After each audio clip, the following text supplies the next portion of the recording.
સંતની એવી નજર પડી ગઈ, કોઈ પુરુષના પ્રકૃતિની એવી કોઈ નજર પડી ગઈ સાહેબ, અને કોઈ કેવા કણુકનો રજ પડી ગયો ને આ કનેવર મળી સાહેબ.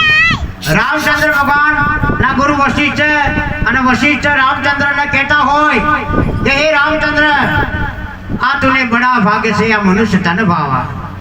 આ કઈ 184 અંતે કરોડો પુણ્યના પ્રતાપે સાહેબ, કોઈ એક નહીં એવા કોઈ કરોડોના પુણ્યના ભેગા થયા અને સાહેબ આ ઘોડિયું મળી છે સાહેબ તમને ને મને.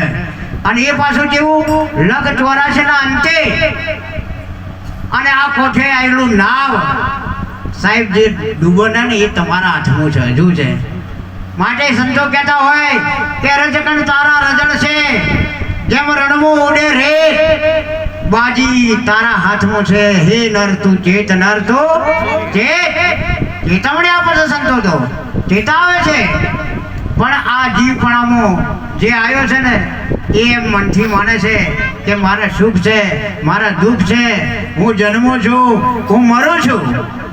અરે તો આ જીવપણામાં સંતો કબીર સાહેબ કહે છે જીવ તો પરિબ્રહ્મ નારાયણ છે, પણ એના આવરણના, એના માયાના આવરણમાં, અજ્ઞાનના આવરણમાં, અવિદ્યાના આવરણમાં એ ઢંકાઈ ગયો છે સાહેબ.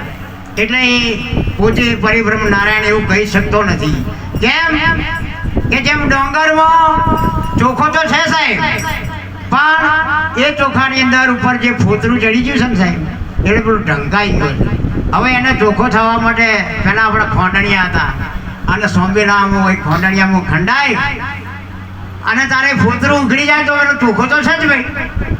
એમ આપણે અજ્ઞાન, અવિજ્ઞાન અને માયાનું આવરણ ચડી ગયું છે, જીવપણામાં આવે છે, જોખમ વધી ગયું છે મારે જન્મનું મરવું.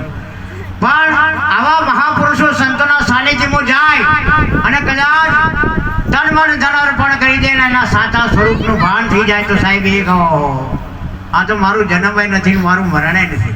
હા, કાયા જન્મીને કાયા મરી, એ પણ કઈ આ 5 તત્વોમાં વિલીન થઈ જાય. કોઈ મરતું નથી, કોઈ જન્મતું નથી સાહેબ. પણ આ તો એક નાતોના હિસાબે, લાગણીના હિસાબે આપણને રડવું આવે છે સાહેબ. નાતો આપણને રોડાવે છે. અને એટલે આપણે મહાપુરુષોને એક તિથિ છે એટલે સત્સંગ તરફ ઓછો રહીશું. સંતો મળ્યા હોય તો આપણે તીસરા ભજનમાં ભેગા થશે ને એ પાછા 12-1 વાગ્યા પૂર્ણાવતી કરવાની હોય. તો ગુરુ મને જ્ઞાન ને ઉપજે, અરે બાપા ગુરુ મને વિકે આનો ભેલે, પણ ગુરુ મને આ સંશય ના ટળે, ભલે તમે મોચો ચાર લે.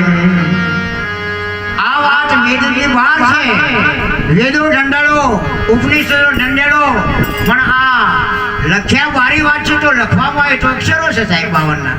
હા, સદગુરુનો મહિમા તો અપરંપાર છે, જે લખ્યા બારો છે એનો વર્ણવાય શકે એમ જ નથી. સતો ભારતની ભૂમિ પર ઠેર ઠેર સંતો મહાપુરુષો એના ગુણગાન ગાઈ રહ્યા છે.